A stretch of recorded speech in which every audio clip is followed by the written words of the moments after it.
जय श्री ओम नमः सिद्धेभ्यः।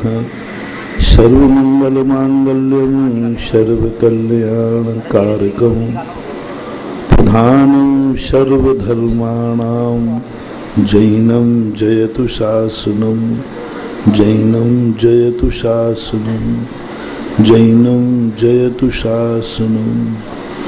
पंच परमेष्टि भगवान की, आचार्य श्री गुरुवर कुंद कुंद महाराज की, आचार्य श्री गुरुवर विद्या सागर महाराज की।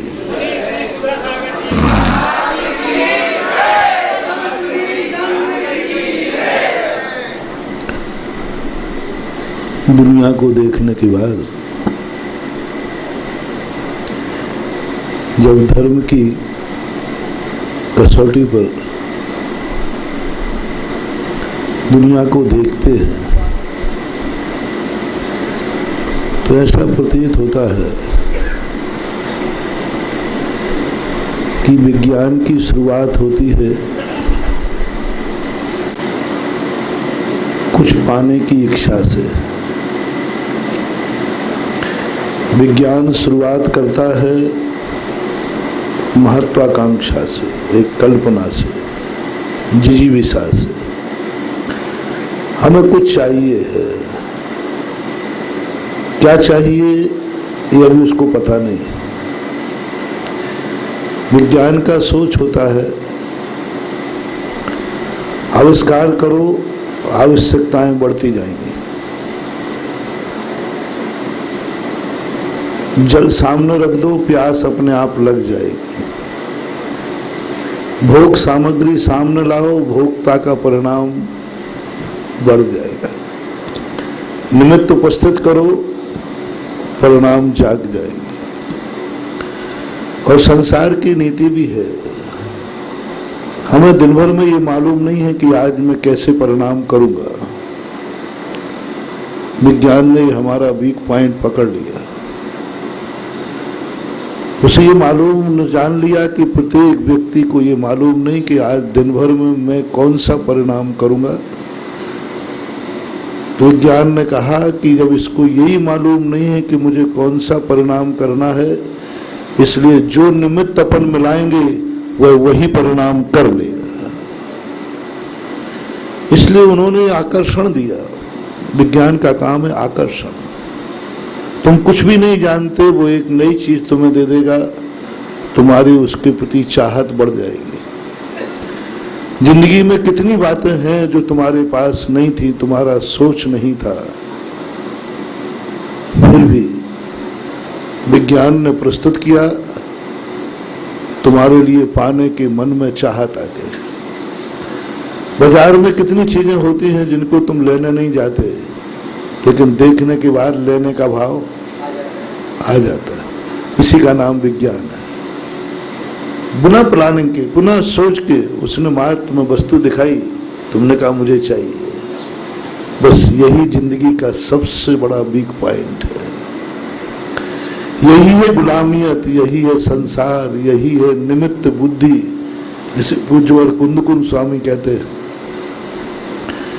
जब जब तुम निमित्त के अधीन कठपुतली बनकर के नाचोगे, तब तब तुम्हारी अनंत शक्ति द्रोहित होगी। तुम गुलाम बनते जाओगे, तुम दास बनते जाओगे, तुम्हारी शक्ति कमजोर होती जाएगी और निमित्त तुम्हें आकर्षित करता जाएगा। सैद्धांतिक भाषा में इसे औदैहिक भाव कहते हैं। औदैहिक भाव का अर्थ होता है कि मैं कुछ भी नहीं हूं, जो निमित्त आनेगा हम परिणाम वैसा कर लेंगे। दुश्मन आएगा हम द्वेष कर लेंगे, प्रिय आएगा हम राग कर लेंगे, नींद आएगी हम सो जाएंगे। हमारे हाथ में कुछ भी नहीं है। नींद आएगी तो सो जाएंगे, नहीं नींद आएगी तो हम नहीं सो पाएंगे। हमारी कोई प्लानिंग नहीं है कि मुझे सोना है। नींद आएगी तो और नहीं आई तो, यानी कुछ हमारे हाथ में है ही नहीं जिंदगी। और पूरी जिंदगी निकाल देता है व्यक्ति इसी में, और अंत में कहता है कि मेरी जिंदगी मेरे हाथ में नहीं, मैं मर रहा हूं, मौत भी मेरे हाथ में नहीं। जिसने जिंदगी का एक दिन अपने अनुसार नहीं चला पाया, वो जिंदगी को कभी जीत नहीं पाएगा।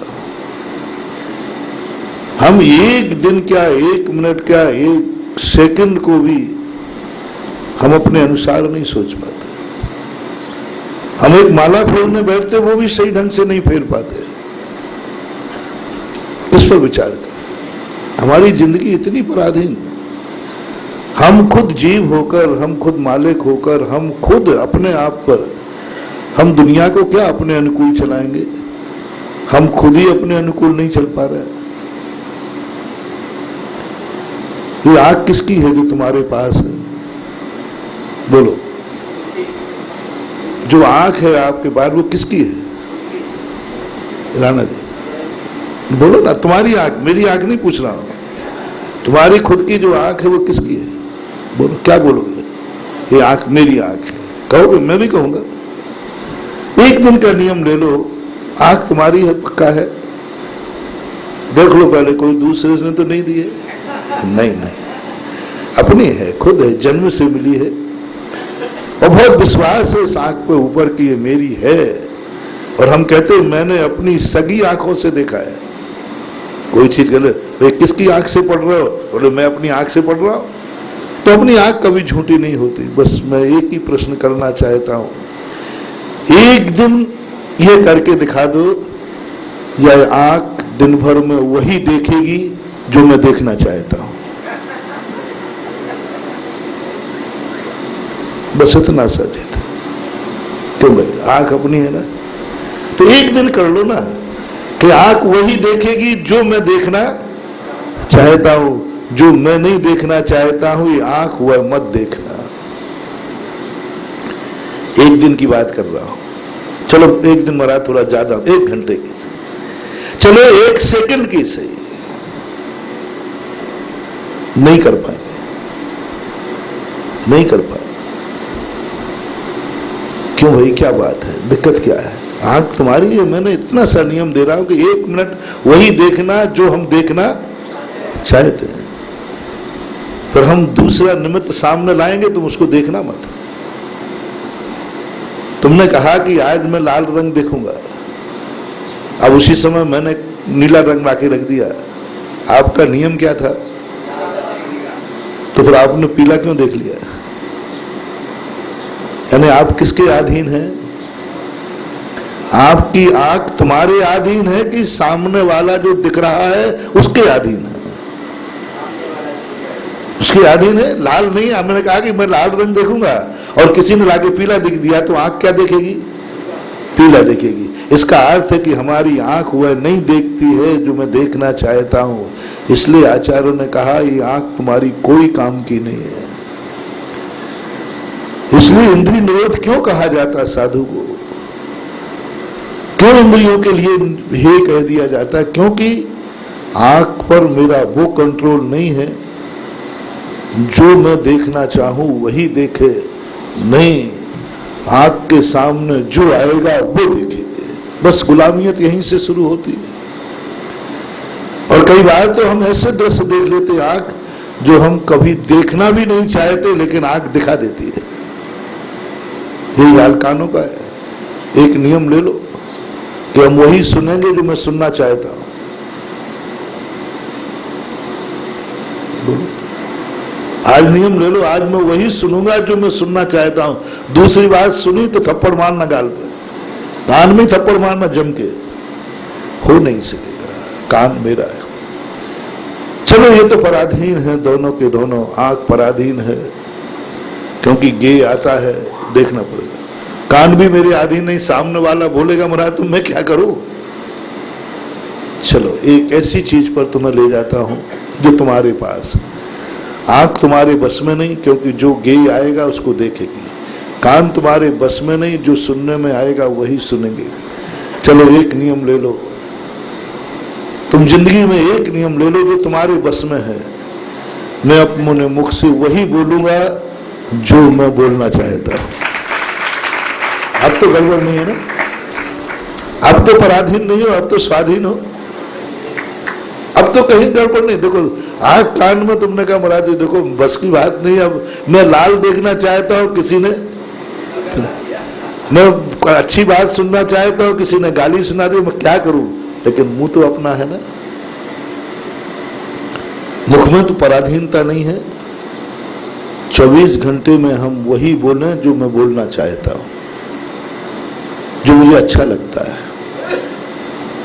जो तुम्हें अच्छा लगता है। 2 शब्द बस, यहां से शुरू तुम्हारी धर्म की शुरुआत हो जाए। मुझे और मेरों को जो अच्छा लगता है, बोलो तुम्हारी जिंदगी किसके लिए है? या तो स्वयं के लिए या अपनों के लिए, परायों के लिए तो कोई मतलब नहीं। तो तुम एक ही नियम ले लो कि मैं वही शब्द बोलूंगा जो मेरे लिए और मेरों के लिए अच्छा लगेगा। इसमें क्या परेशानी है?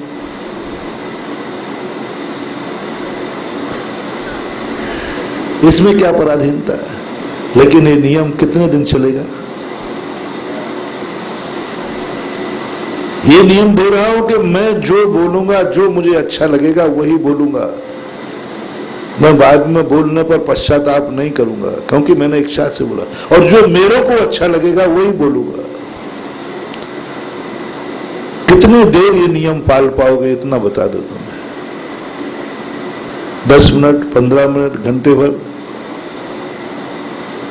चलो आज तो मैं तुम्हारे पास हूं, जयपुर के पास आ गया ना।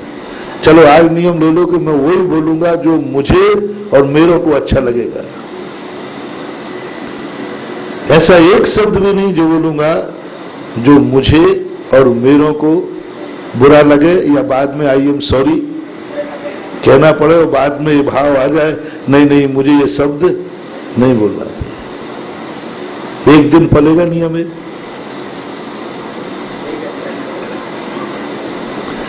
मेरों में बता दो ना कौन कौन है तुम्हारे परिवार के लोग में। मैं भी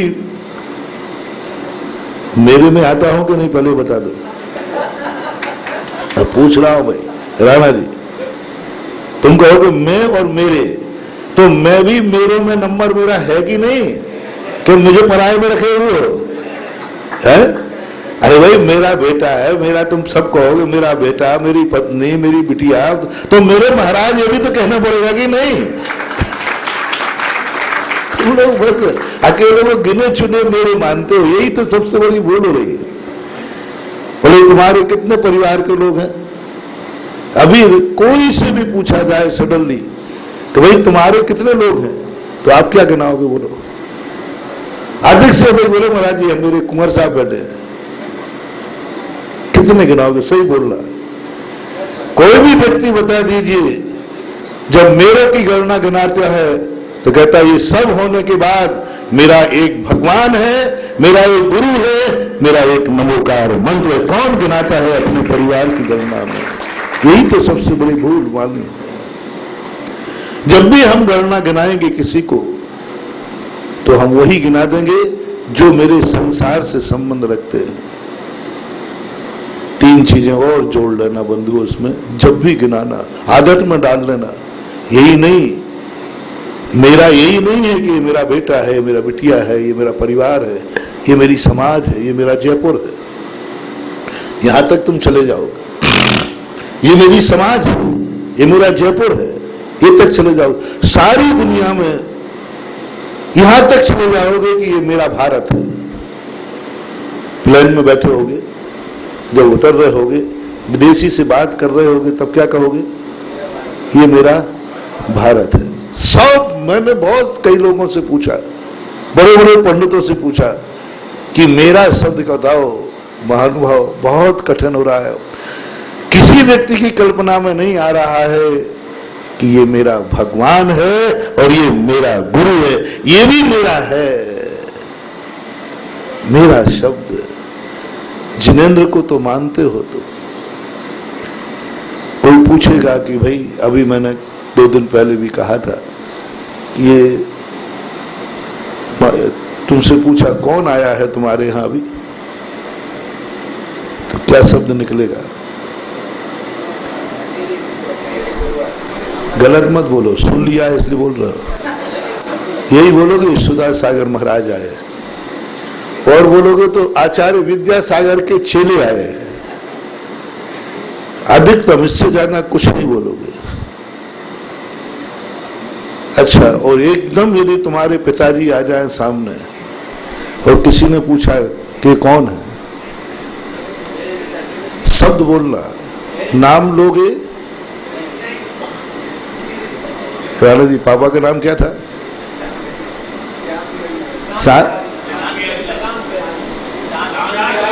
चांद बिहारी। हाँ, तो यदि पिताजी सामने आए तो किसी से पूछना कौन है ये, तो तुम कहना चांद बिहारी। आएगा शब्द? नहीं आएगा, नहीं आएगा ना। सबसे पूछ रहा हो, भवन लाल जी होते तो किसका नाम? मैं पूछता हूँ ये कौन है, पर आज भवन लाल जी सरावगी है, यही कहते ना। नहीं बोलो, कोई नहीं बोलेगा, मुझे मालूम है, नहीं बोलो, बोलोगे भी नहीं, आदत में भी नहीं, आना भी नहीं चाहिए। क्या अधिकतम तुम ये कहोगे ये फलाने के बेटे हैं, पिताजी को नहीं कहोगे। लेकिन भगवान और गुरु के संबंध में कोई तुमसे पूछ रहा है अन्य थर्ड पर्सन, तो तुम्हारा पहला शब्द क्या होगा? कोई तुमसे एकदम सडनली पूछ रहा है, प्री प्लानिंग नहीं।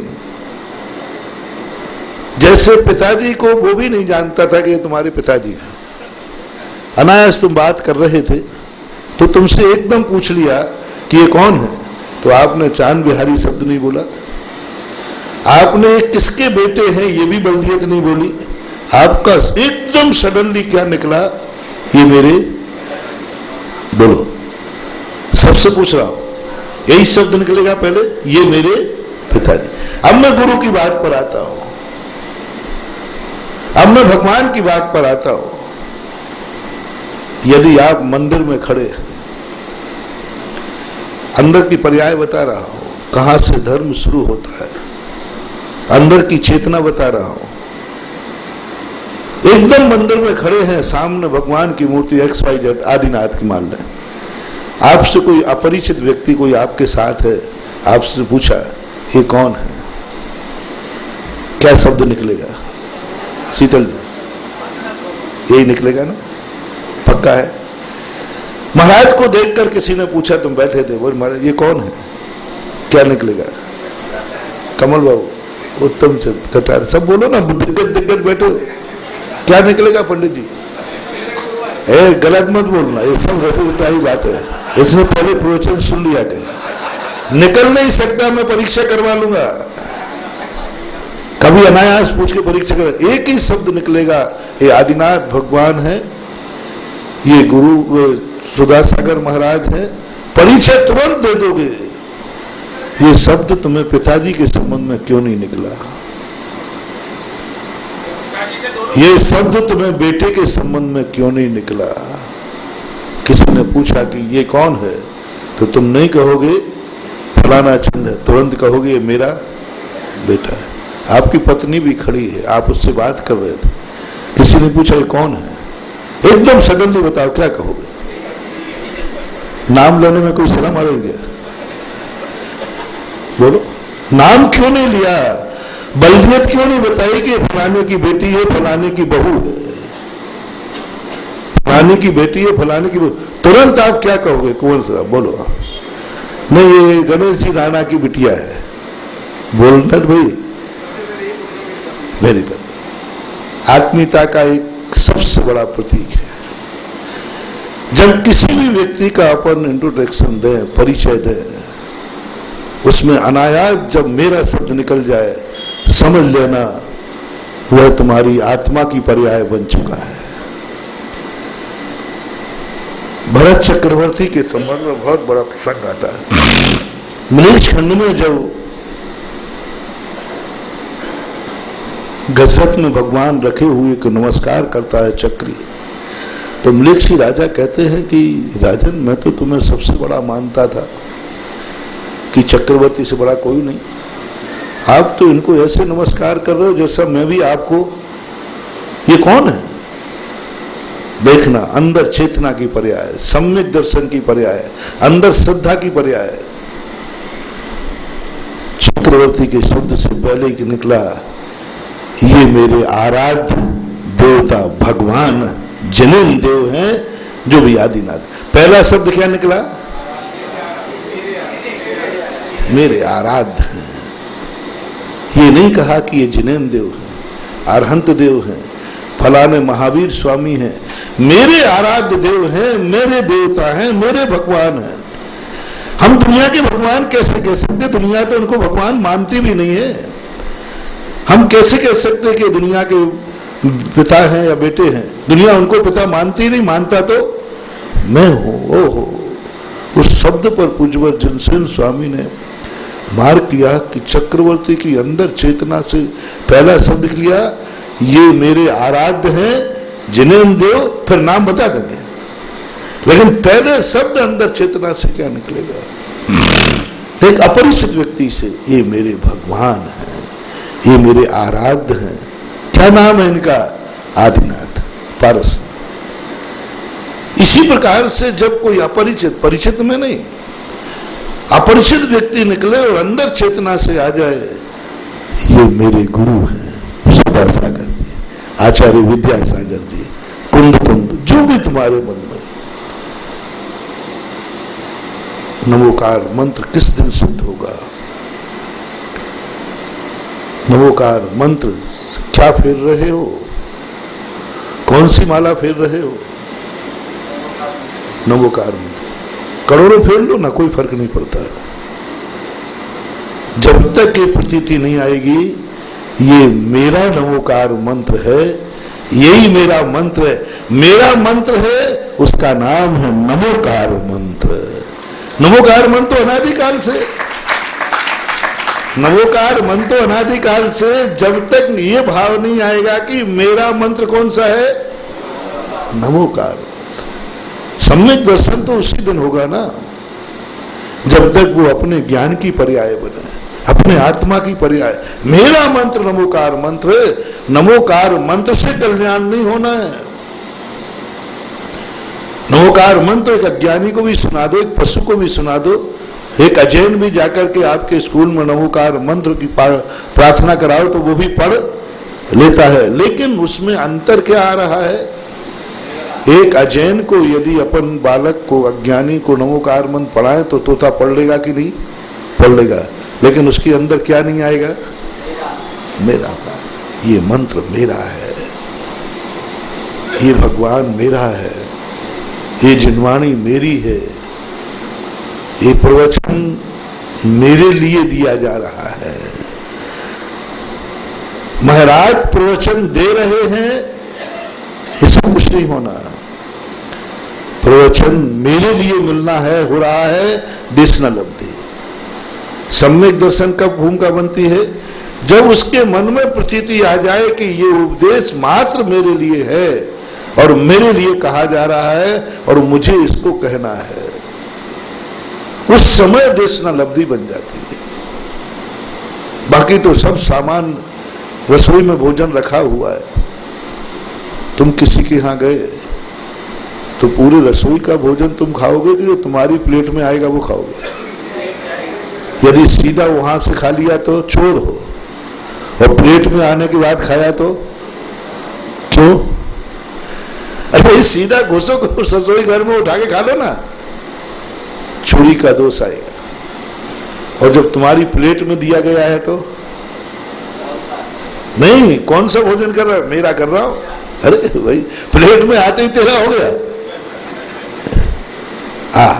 बस यही समझो बंधुओं, एक रसोई घर में भोजन रखा है, उसको हम खाने के अधिकारी नहीं, उठाएंगे तो असभ्य माने जाएंगे, चोर माने जाएंगे। अच्छा, लेकिन वही भोजन जैसे प्लेट में आया, अब खाने में संकोच नहीं है, क्योंकि प्लेट में आते ही क्या आ गया?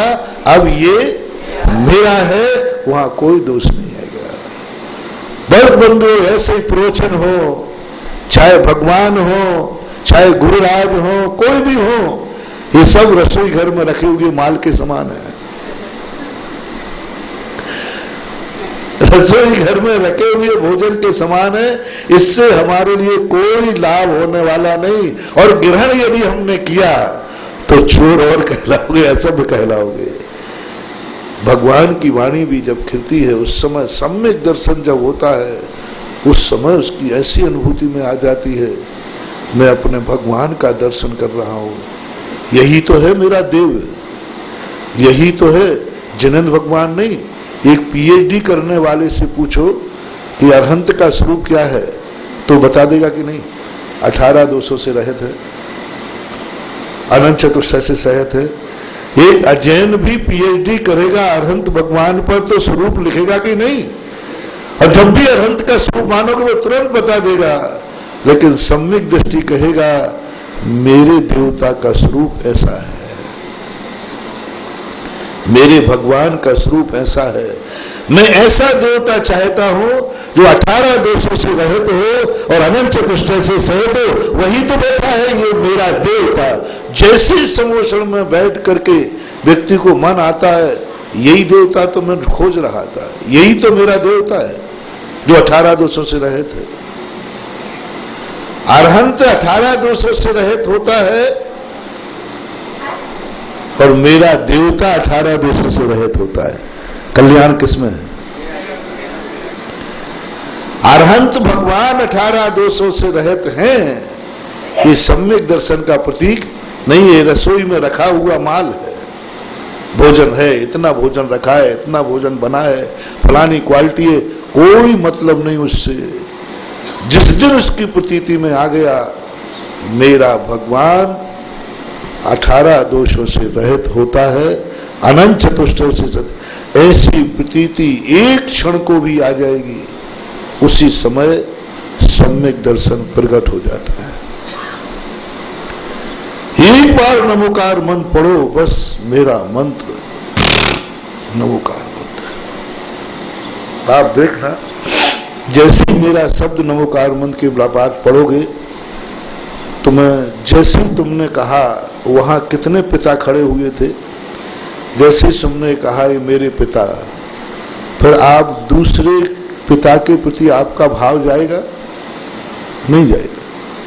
जैसे तुम्हारे मन में भाव आया ये मेरा नमोकार मंत्र, अब आपको सारे संसार के मंत्र फीके लगेंगे, क्योंकि तुम्हारा मंत्र तो कौन सा है? नमोकार। बस अब तुम कभी नहीं छोड़ोगे, अब तुम कभी नहीं भटकोगे। अब तुम्हें लाख लोग दिए जाए, लाख बताए जाए, लाख पिता लाके खड़े कर दिए जाए कि ये भी पिता, ये भी पिता, तो तुम्हारे मन में क्या भाव आएगा? क्योंकि मेरा शब्द किस में लगा चुके। ऐसी प्रतीति अंदर से अपने अंदर आए। आज का जो विज्ञान की बात मैं कह रहा था कि विज्ञान तुम्हें निमित्त के अधीन कर रहा है, वो कह रहा है आविष्कार करो, जनता की चिंता मत करो, ये माल बिकेगा कि नहीं, आज तक किसी ने मांगा नहीं। विज्ञान कहता है आप चिंता मत करो, माल रखो, मांग में बढ़ा दूंगा। कोई भी नई वस्तु विज्ञान आविष्कार करता है, क्या वो अपनी कल्पना में होती है? क्या अपन जानते हैं? नहीं जानते। फिर बाद में चाहत कैसे बढ़ जाती है? माल देख करके आवश्यकता के अनुसार आविष्कार हुआ है कि आविष्कार के बाद आवश्यकता बढ़ी है विज्ञान की। जितना विज्ञान है सब की कोई जीवन में आवश्यकता नहीं थी। आज जितनी चीजें विज्ञान तुम्हें दे रहा है वो चीजें नहीं थी तो उस समय के लोग जिंदा थे कि नहीं? बोलो, जीवित थे, जी रहे थे। वह वस्तु तो उस समय मौजूद थी जो आज भी जिंदगी के लिए जरूरत है, लेकिन आज तुमने जितनी जीवित चीजें जोड़ ली हैं ये तुम्हारी आवश्यकता थी कि वस्तु को देखकर तुमने आवश्यकता बढ़ाई। 99% समझ लेना, 99% आज हर व्यक्ति को बाजार में जाने के बाद मन होता है कि ये वस्तु मुझे लेना है। प्रदर्शनी का युग है। आप लोग प्रदर्शनी में जाते हैं, राणा जी खूब जाते हैं। तो मैंने एक दिन किसी से पूछा प्रदर्शनी में क्यों जाते हो?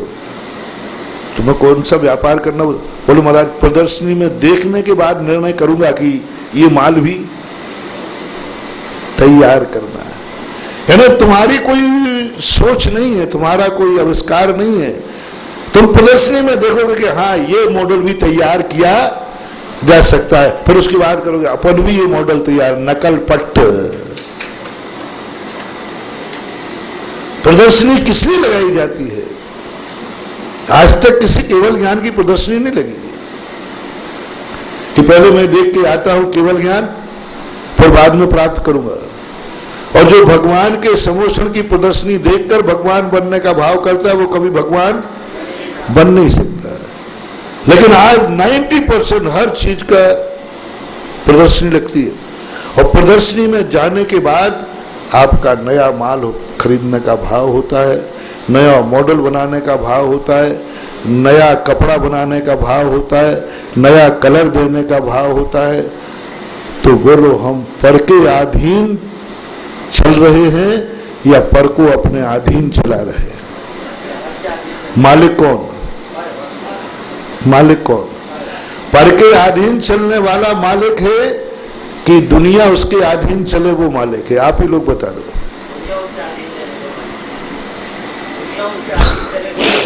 और अपन लोग कैसे हो गए? पर के अधीन। तो हम मालिक होते जा रहे हैं कि गुलाम?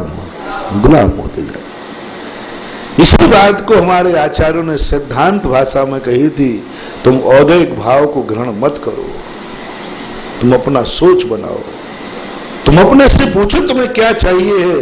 तुम ये क्यों कह रहे हो बाजार में क्या मिलता है? अंतर समझ गए ना? धर्म क्या कह रहा है? तुम निर्णय करो तुम्हें क्या चाहिए है। और विज्ञान क्या कह रहा है? निर्णय मत करना, नहीं तो माल बिका माल वापस नहीं होगा, फिर पहले बाजार में घूम लो। विज्ञान कहता है कि तुम खुद निर्णय मत करो, बाजार में जाओ, उसके बाद सोचना क्या लेना है। और धर्म कहता है पहले से निर्णय करके जाओ कि मुझे क्या खरीदना है, वो तुम्हारा होगा। बस कोई अंतर नहीं विज्ञान में और धर्म में, वस्तु सब कुछ वही है। धर्म कहता है तुम खुद निर्णय करो, बाजार में किस लिए आए हो। तुम सोचते हो आज क्या खाओगे, बोलो रुको पहले स्टॉल देख लूं। सरल कर रहा हूं समझाने के लिए। और धर्मात्मा क्या है? मंदिर से निकलने के पहले नियम ले लेता है, आज मैं क्या खाऊंगा। हम लोग देखो व्रत पर संज्ञान क्या है? तुम कहते हो, तुमसे कहोगे आज महाराज रुको अभी आज खाने को जाना है, जो नियम ले लिया वो नहीं मिला तो हो सकता है। तो तुम देखने के बाद निर्णय करोगे कि मुझे क्या खाना है। और साधु आहार को जाने के पहले निर्णय करता है कि आज मैं ये खाऊंगा, और नहीं मिलेगा तो नहीं हो सकता है। शिविर में होता है ना, देखना शिविर में होता है, उसने पहले नियम ले लिया कि आज जो थाली में पहली बार परोसेगा वो ही मिलेगा, तो सबसे पहले तो नमक परोसते हो। कितना बड़ा संकल्प। आप खुद बताएं किस पर विश्वास है। आप कह रहे हो कि मैं स्टॉल पर देखूंगा, रसोई में देखूंगा, घर पूछूंगा क्या बनाया है, बाद में खाने का निर्णय करूंगा। और धर्म कहता है पहले सुबह से उठकर निर्णय करो कि आज मैं क्या खाऊंगा। दोनों में स्वाधीनता किसमें है? निर्णय किसमें है? विल पावर किसमें है? निर्णायक क्षमता किसमें है? आज मैं ये खाऊंगा, इसके अलावा नहीं खाऊंगा। इसी का नाम धर्म है, इसी का नाम नियम है। आज मैं जो मिलेगा वो खाऊंगा, बाकी जो नहीं मिलेगा वो नहीं खाऊंगा। है? एक व्यक्ति ने कहा महाराज मुझे 10 उपवास करना है। तो मैं बड़ा खुश हो गया, मैंने कि 10 उपवास 10 लाख क्षण में कोई करे? तो बोले मैंने कैसे करोगे बेटा, कुछ लेगा? नहीं महाराज बिल्कुल निर्जल करूंगा। मैं और खुश हो गया, भाई निर्जल 10 उपवास करने वाला हो। तो मैंने कि भैया 10 उपवास निर्जल कर लोगे? बोले हाँ महाराज बोलूंगा, बस एक आशीर्वाद लेने आया हो। तो मैंने कि मैं तो 2 दे दूंगा। उपवास करने वाला करता गया तुम्हारी उम्र का होगा। और मैंने बड़ा फिर यंग पुरुष धर्म में आवे तो बड़ी खुशी होती है। 10 उपवास निर्जल। और बोले कि महाराज एक उपवास शर्त आपके पास, आइए आपको संभालना है। मैंने क्या, मैं तो बहुत बहुत खुशी हूँ, तेरे आशीर्वाद दे दूंगा, खुशी लगा दूंगा। महाराज एक बात है, मुझे भूख और प्यास नहीं लगना चाहिए 10 दिन तक। अब मैंने तुरंत हाथ पीछे कर लिए। मैंने कि भैया तो उपवास करना में भूख तो लगेगी। बस महानुभाव, विज्ञान कहता है भूख लगे तो मत खाना। धर्म कहता है भूख लगे भी तो मैं आज नहीं खाऊंगा। अंतर देखना। विज्ञान ने क्या कहा, भूख प्यास लगे तो ग्रहण कर लेना और नहीं लगे तो मत, प्यास नहीं लगे तो मत पीना, विज्ञान कहता है। भूख नहीं लगे तो मत खाना, ये विज्ञान कहता है। और धर्म कहता है पहले निर्णय करो आज मैं खाऊंगा ही नहीं, तप इसका नाम। दोनों ने कह लिया, दोनों ने कह दिया शाम को, बोले आज मैं कुछ नहीं खाया। एक शाम को बोल रहा है आज मैंने कुछ नहीं खाया, और एक सुबह बोल दिया कि आज मैं कुछ नहीं खाऊंगा। समझना थोड़ा, आज मैंने कुछ भी नहीं खाया विज्ञानवादी कहता है, और धर्मवादी कहता है आज मैं कुछ नहीं खाऊंगा।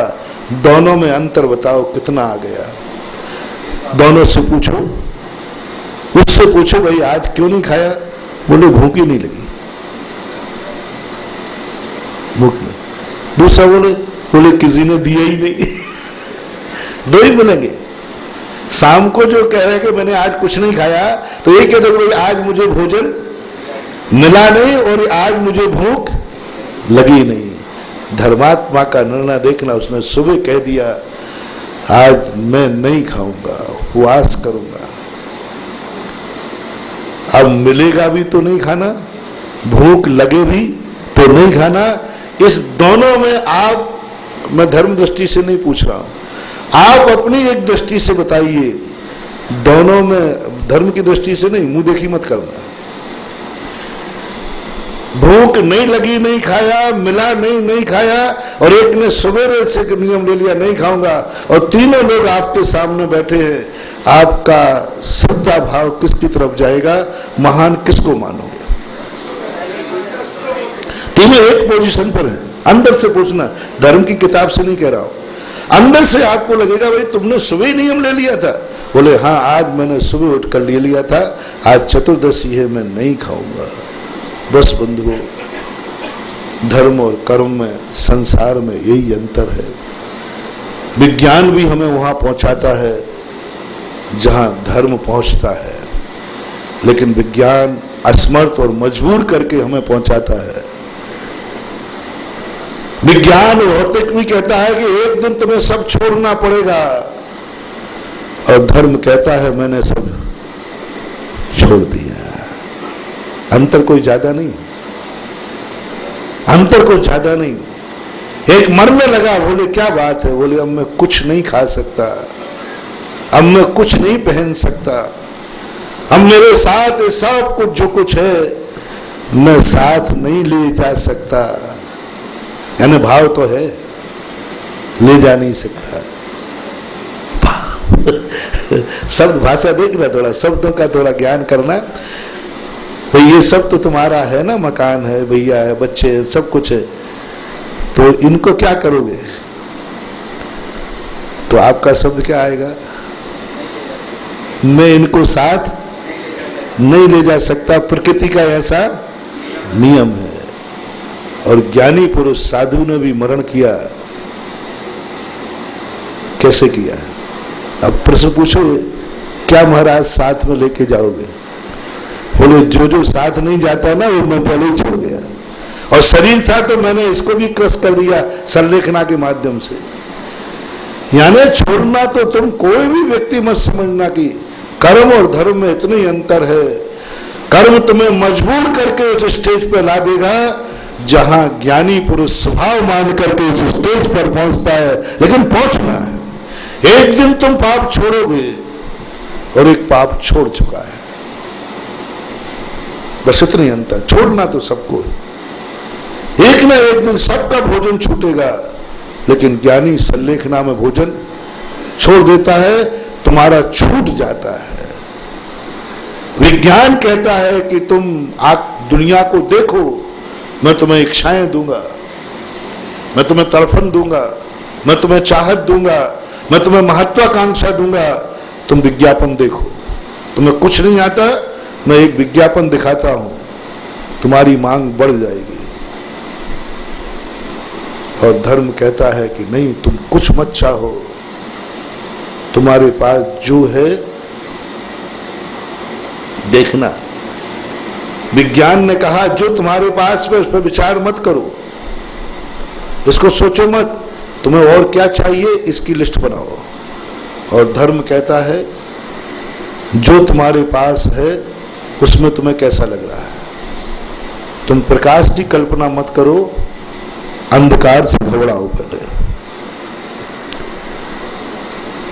तुम प्रकाश चाहते हो लेकिन अंधकार के स्वरूप को नहीं जानते। तुम मंदिर चाहते हो लेकिन घर का स्वरूप नहीं जानते। तुम पुण्य चाहते हो, पाप का स्वरूप नहीं समझना चाहते। आम खाना चाहते हो, आम के बीज का तुम्हें ज्ञान नहीं है। आम सबको अच्छे लगते लेकिन आम का बीज का ज्ञान नहीं है। आम चाहिए, आम के बीज का ज्ञान नहीं है। हम चाहते हैं कि हमारे लिए पुण्य मिलना चाहिए लेकिन हम पाप को समझना नहीं चाहते। हम प्रकाश चाहते हैं, अंधकार को नहीं समझना चाहते।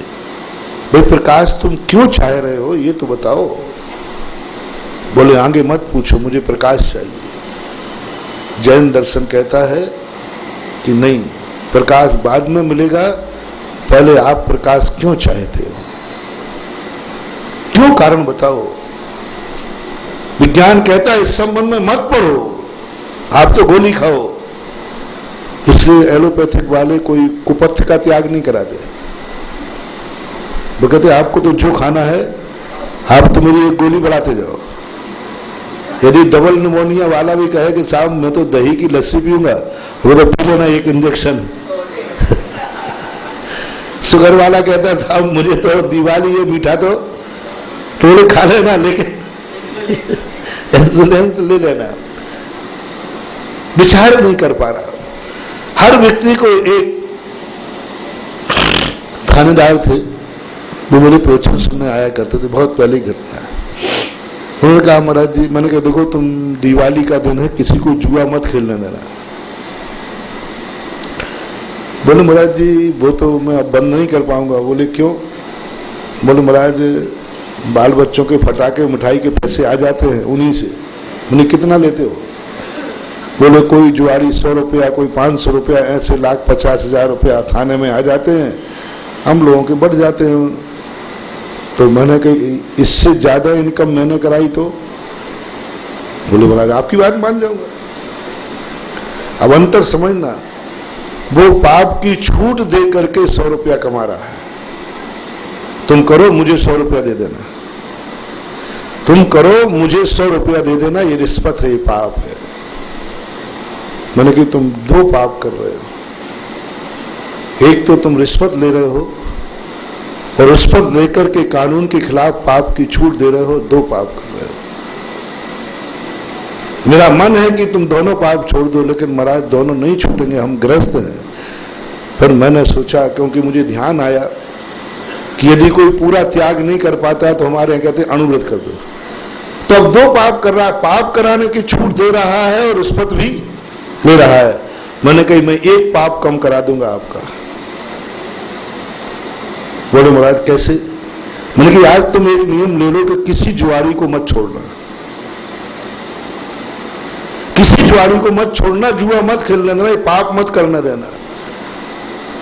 दूसरा पाप तो तुम करोगे क्योंकि तुम दो पाप कर रहे हो, पैसा तो लोगे। तो सारे जुओं पर जाना, जितना फड़ों पर जुआरियों के जेब में मिले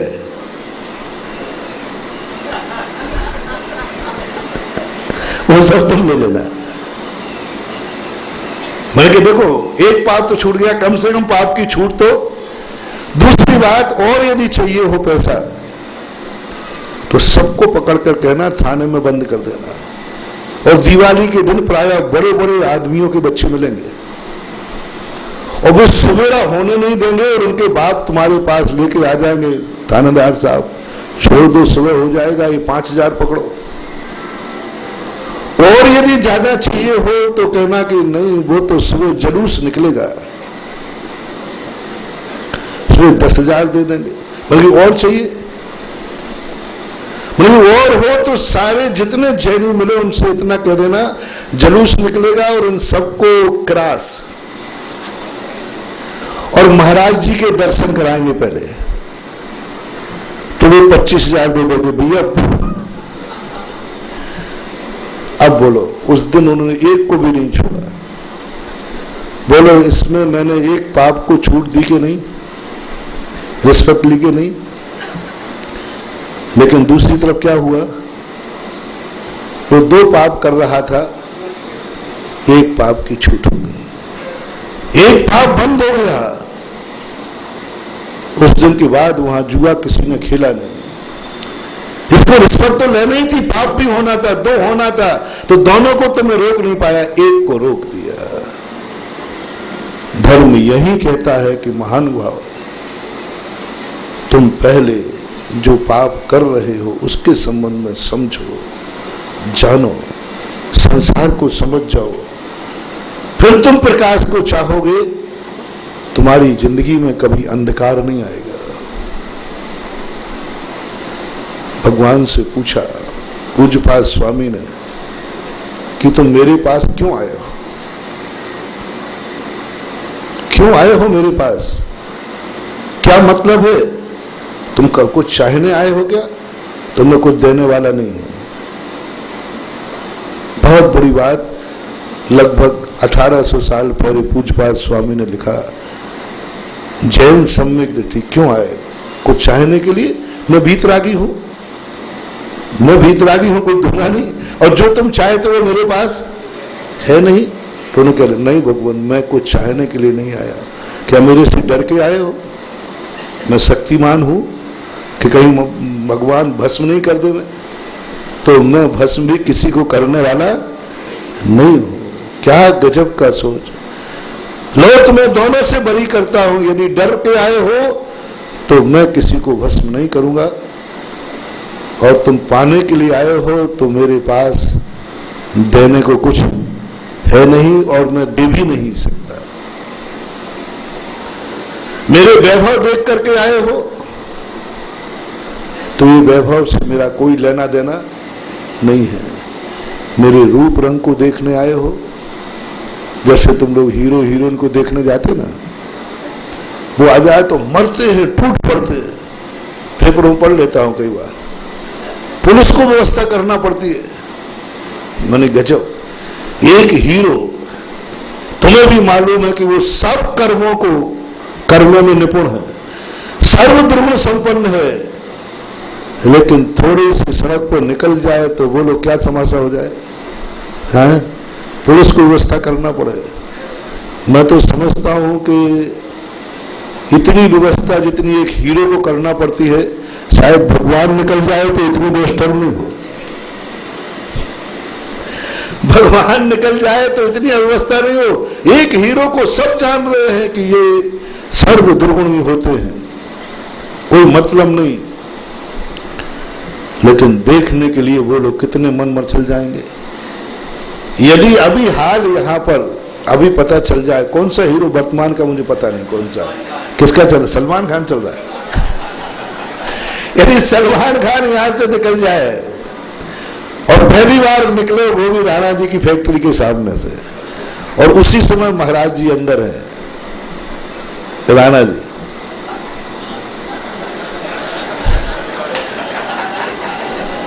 ऊपर से तो रह जाओगे, अंदर से कहा महाराज को आज ही आना था क्या?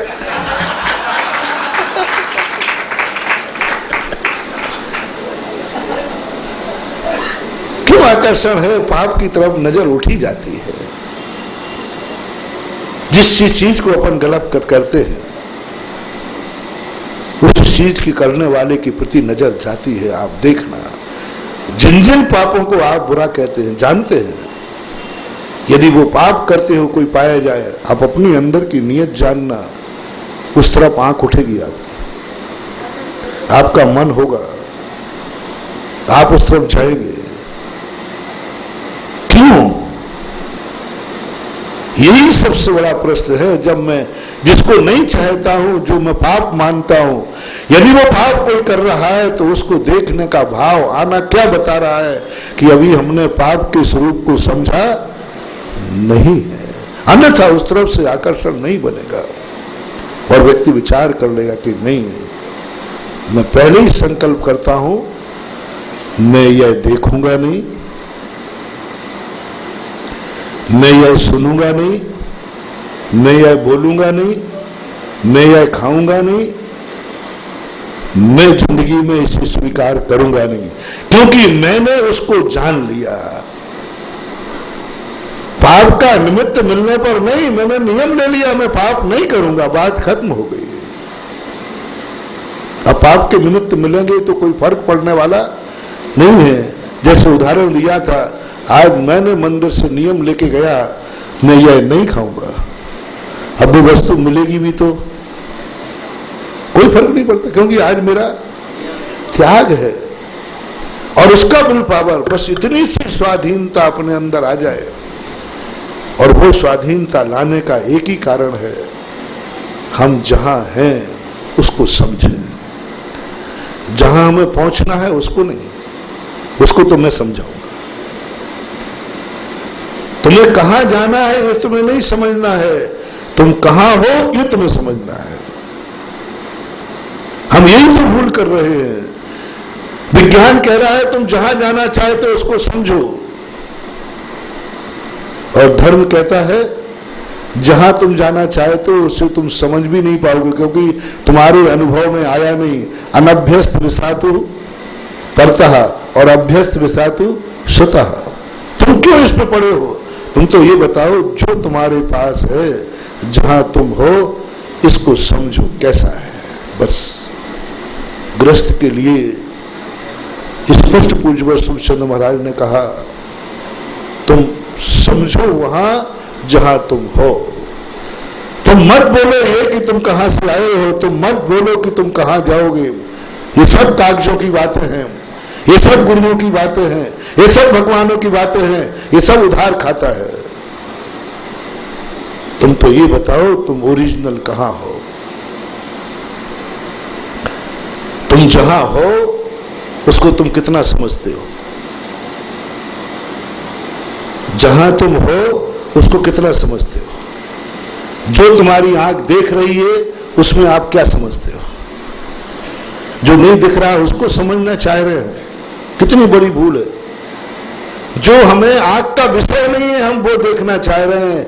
इसलिए आचार्यों ने मना कर दी कि हे गृहस्थ, आकाश के तारे जमीन पे आ सकते हैं, लेकिन गृहस्थ कभी वह नहीं देख सकता है जो आंखों का विषय नहीं है, यानी आत्मा को नहीं देख सकता, परमात्मा को नहीं देख सकता। इस पर कहा तो मैं क्या करूं?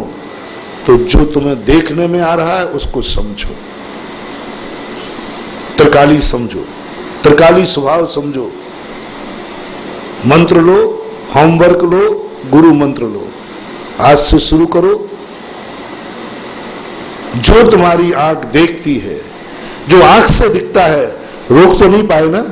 पहले हमने क्या नियम दिया था कि तुम ज्यादा वही देखना जो तुम्हें देखना चाहते हो, वो अपने बस में नहीं। अब इतना समझ लो, जो तुम्हारी आंख देखे उसको समझ लो। बस ये क्या है, इसका त्रिकाली स्वभाव क्या है। जाओ देखो, घबराओ मत, घबराओ मत। जो दिख रहा है सब देखो। गांधी जी के बंदा आंखों के समान बंद करके मत रहो, रह भी नहीं पाओगे। वो मेरे खाते छोड़ो, बुरा मत देखो, ये तुम्हारी बस की बात नहीं है। तुम तो बुरा को ज्यादा देखोगे, बुरे को ज्यादा देखोगे मत। तुम बंद नहीं कर पाओगे, तुम नासा दृष्टि नहीं कर पाओगे, तुम आंख नहीं झुका पाओगे, तुम्हारी आंख उठी जाएगी।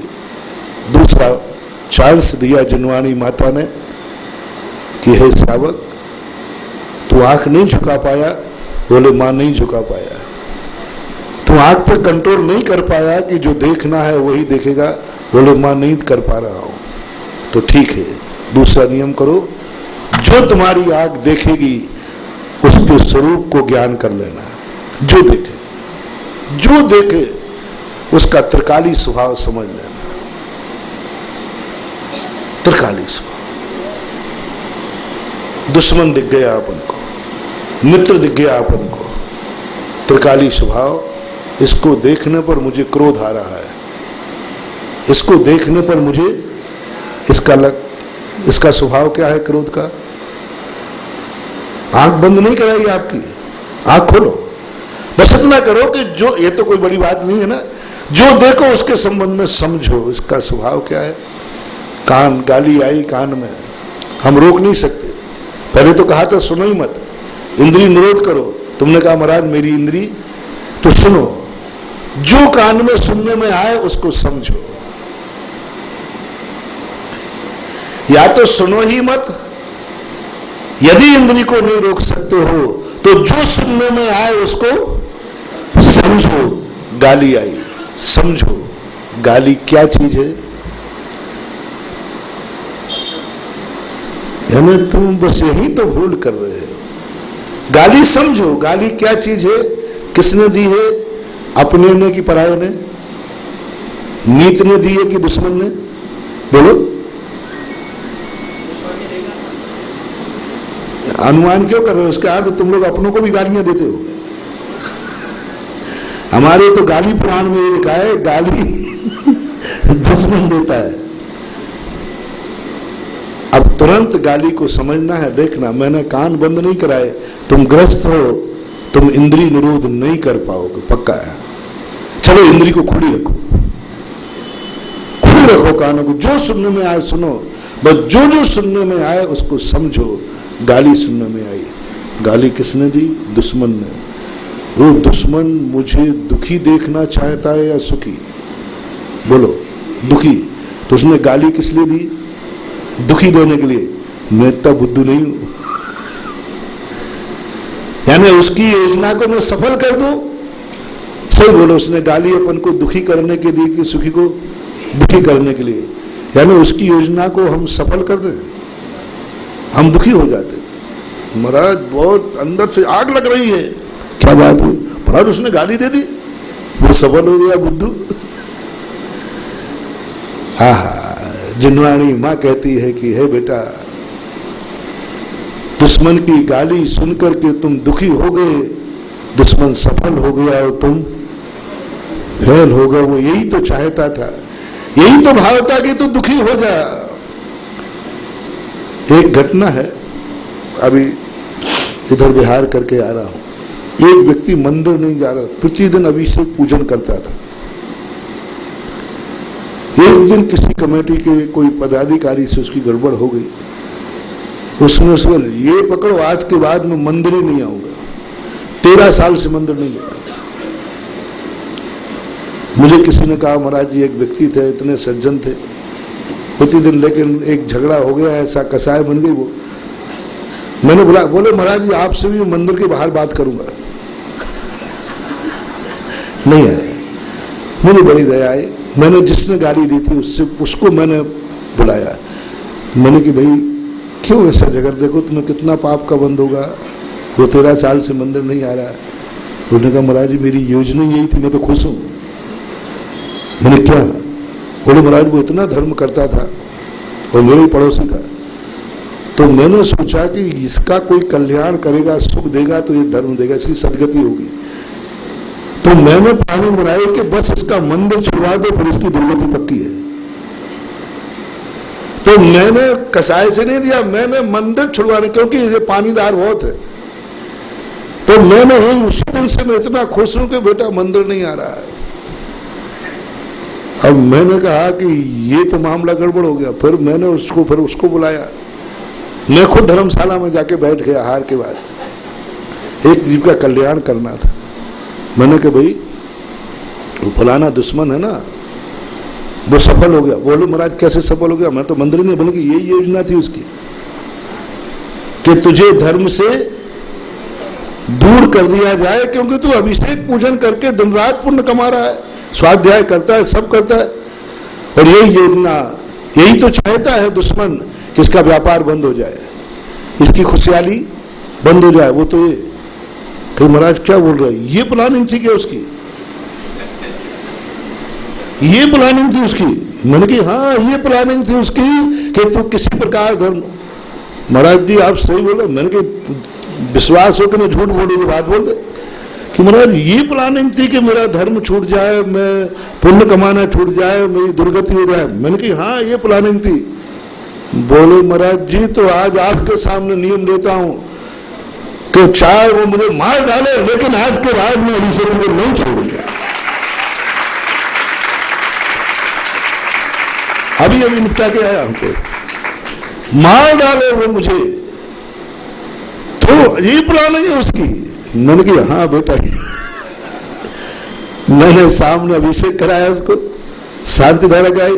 मैंने कहा भैया अब तो नहीं, कहे महाराज अब तो ये कुछ भी कर ले, मैं अभिषेक पूजन नहीं छोड़ूंगा।